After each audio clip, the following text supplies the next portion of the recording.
लोकसभा चुनाव की घोषणा हो चुकी है और घोषणा के बाद किस तरह से तानाशाही रवैये के साथ विपक्ष को कमजोर करने की साजिश की जा रही है।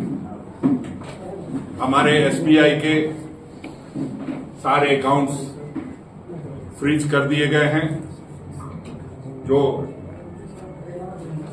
ऑल इंडिया कांग्रेस कमेटी को आम जनता के माध्यम से और बाकी सभी प्रकार से जो लोगों से मदद मिलती है उन खातों को फ्रीज कर दिया गया है। और हम ये कह सकते हैं आज के चुनाव में जाने की बेला है। और आप जानते हैं चुनाव आयोग भी एक निर्धारित खर्च करने की अनुमति देता है तमाम पार्टियों को, और उसको एक बार रोकने का प्रयास भारतीय जनता पार्टी ने केंद्र सरकार द्वारा किया जा रहा है। आपने देखा किस तरह से दिन में हमारे अकाउंट्स को फ्रीज किया जाता है, रात में दिल्ली के मुख्यमंत्री को फ्रीज किया जाता है, और आने वाले समय में मैं समझता हूं जो जिस तरह से प्रधानमंत्री घबराए हुए हैं और जो विपक्ष की ताकत, जो इंडिया की ताकत दिखाई दे रही है गठबंधन की, कहीं न कहीं बिल्कुल बेसुध हो गए हैं और आनन फानन में नए नए तरीके विपक्ष को कमजोर करने के लिए उठा रहे हैं। उसमें तमाम जो हमारी स्वतंत्र एजेंसियां है उसको गुलाम बना करके ये सारी चीजें हो रही है। आप जानते हैं कि हमारे 285 करोड़ रुपया का इस्तेमाल हम नहीं कर पाएंगे, क्योंकि वो अब एक तरह से जो केंद्र सरकार है उसने जब्त कर लिया है और वो चाहती है कि हम पूरे तरीके से चुनाव नहीं लड़ सके। आप जानते हैं कि जब चुनाव होता है तो आप सभी मित्रों की भी जो चाहत होती है कि सभी पार्टियों को बराबर तरीके से आप प्रचार प्रसार कर पाए, उन चीजों पर भी रोक लगाने की एक कवायद है। ये ठीक है कि आपने इलेक्ट्रल बॉन्ड के माध्यम से बहुत सारे पैसे इकट्ठे कर लिए हैं और आपको अब पैसे की कोई कमी नहीं है, आप पूरा अखबार का पन्ना भर भर के देंगे, लेकिन अखबार की निष्पक्षता तभी बनी रहती जब हम भी उसका 1/4 आपको दे पाते, और वो अब मुझे नहीं लगता कि संभव हो पाएगा। जो उम्मीदवार होते हैं उनके लिए एक अलग राशि देनी पड़ती है, आपके चैनल में स्लॉट के लिए अलग राशि देनी पड़ती है, आपके अखबारों के लिए अलग राशि देनी पड़ती है। तो तमाम चीजों पर एक तरह से हम लोगों पर रोक लगा दी गई है। 2017-18 के एक केस को लेकर इनकम टैक्स डिपार्टमेंट ने 2017-18 के बेसिस के ऊपर 7 साल बाद में जाकर के 7 साल बाद अकाउंट्स को फ्रीज कर दिए जाते हैं। अब इसका टाइमिंग देखिए, जब चुनाव है तभी आप ऐसा कर रहे हैं। पिछले 7 वर्षों में आपने क्यों नहीं किया? आप जानते हैं इन वक्त पे करेंगे तो सारी चीजों को करते करते चुनाव निकल जाएगा और उसका फायदा हमको मिलेगा, ऐसा समझते हैं वो लोग। ये जो 2017-18 का था मामला, वो केवल 1 महीना जब चुनाव की घोषणा भी हो चुकी है और तारीखों का जो ऐलान है, प्रथम चरण का जो चुनाव होना है उससे ठीक 1 महीने पहले इस तरह की कार्रवाई की गई है। अगर आप इसके अंदर हमें समर्थन नहीं करेंगे तो हम समझते हैं लोकतंत्र जिंदा नहीं रहेगा। वो इसलिए कि आप भी, ये ठीक है कि संवैधानिक व्यवस्था में 3 वो दिए गए हैं, लेकिन चौथे स्तंभ के रूप में आप जाने जाते हैं और चौथा स्तंभ का इस्तेमाल या यूं कहिए चौथे स्तंभ का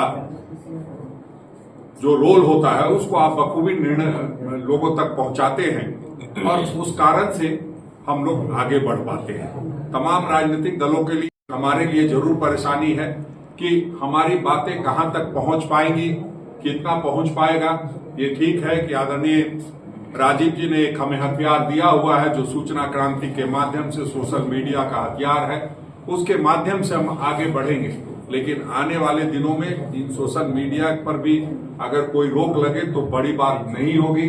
हमारे जो ट्विटर या यूं कहिए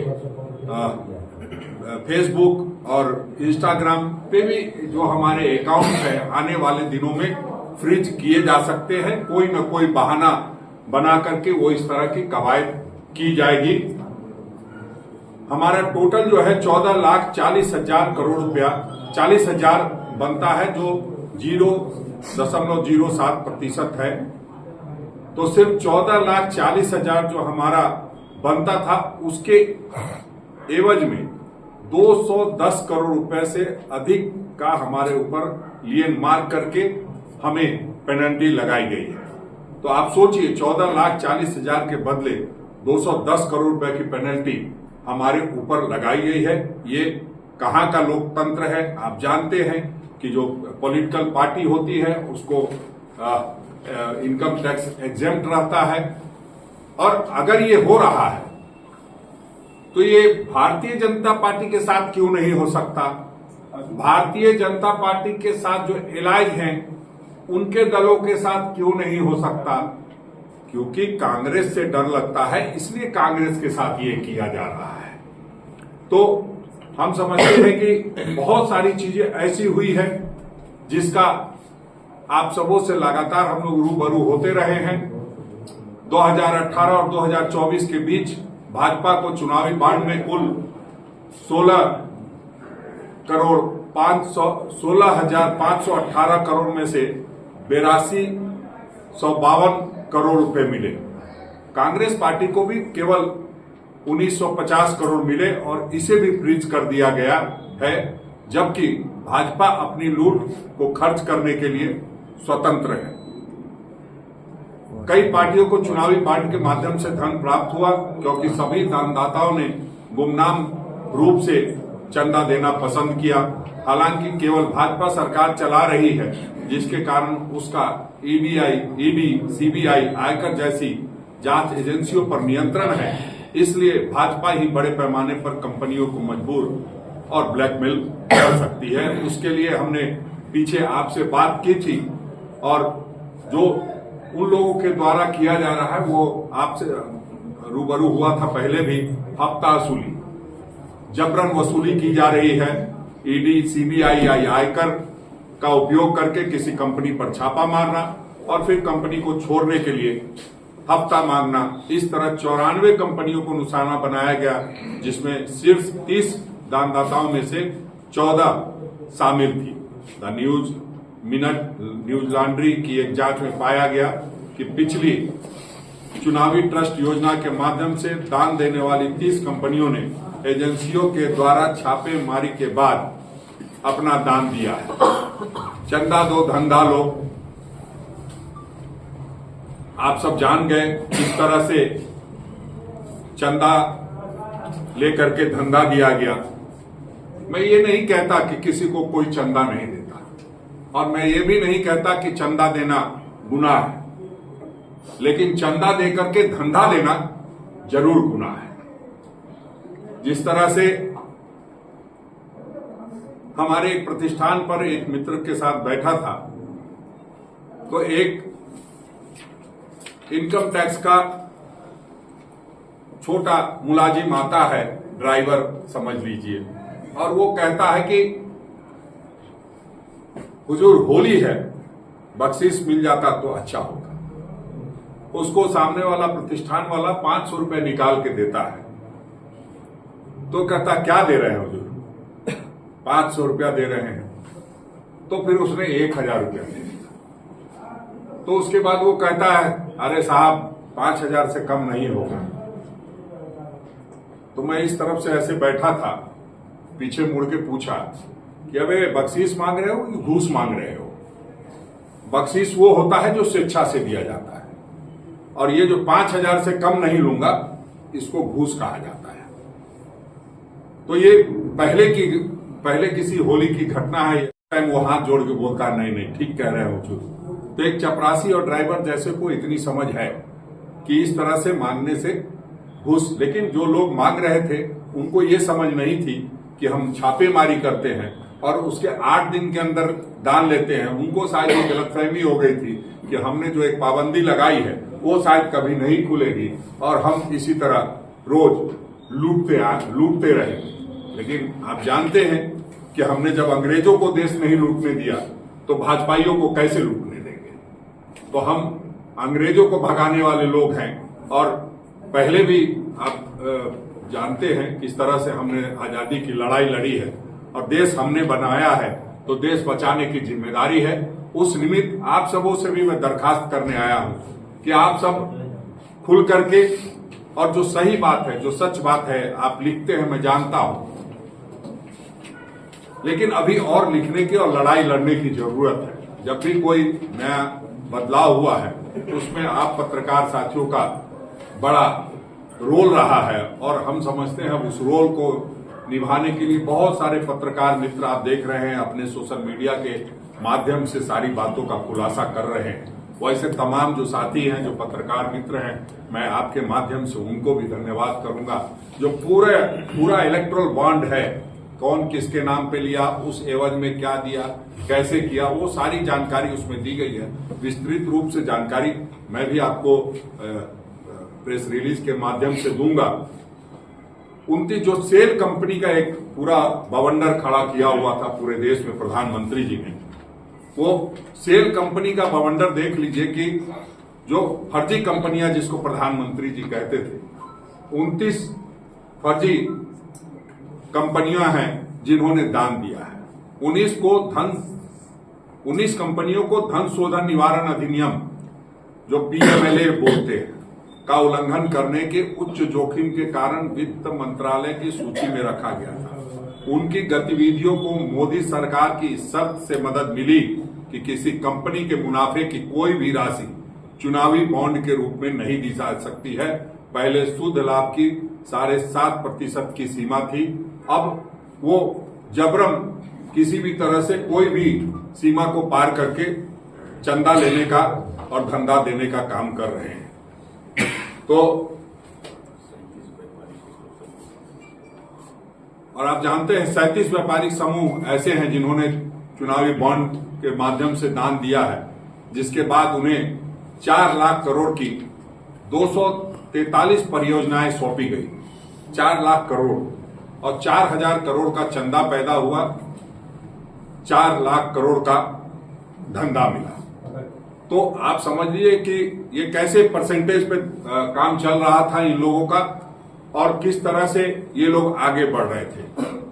गरीब व्यक्ति को, या यूं कहिए 80 करोड़ लोगों को ये लोग कहते हैं 5 किलो चावल दे करके कि हम तुम्हें जिंदगी दे रहे हैं, जीविका दे चाहे नहीं दे, जिंदगी दे रहे हैं, खाद्यान्न आपको उपलब्ध करा रहे हैं, और खुद कहां से माल ला रहे हैं वो किसी को पता नहीं चलने दे रहे हैं। तो किस तरह से जो 80 करोड़ लोग हैं उनको सिर्फ 5 किलो के दायरे में रखा गया है, और खुद हजारों हजार और लाखों करोड़ रुपए का खेल करने में ये लोग व्यस्त हैं।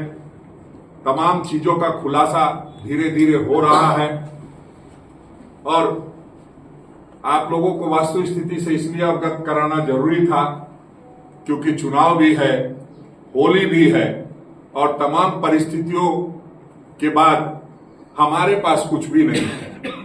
हमारे पास वो एक कहावत है ना जिसमें कहा था कि तुम्हारे पास क्या है, और एक हीरो जो सर्वाधिक जाने जाते उन्होंने कहा था कि मेरे पास मेरी मां है। तो वही है कि लाख वो लोग कहे कि आपके पास क्या है, ना आपके पास धन है, ना दौलत है, लेकिन हम ये कह सकते हैं कि हमारे साथ हमारी जनता है, और उस जनता के पैसे से हम चुनाव लड़ेंगे। जनता इस बार पूरा मूड बना चुकी है, और जनता ही लोकतंत्र में जनार्दन कही जाती है और जनार्दन का जब आशीर्वाद मिलेगा तो निश्चित रूप से ऐसे जो शक्तियां हैं, जिसको आदरणीय राहुल गांधी ने कहा है कि आसुरी शक्तियां, उनसे हम सभी को निजात दिला पाएंगे। इसको सुप्रीम कोर्ट में क्यों नहीं उठाते आप?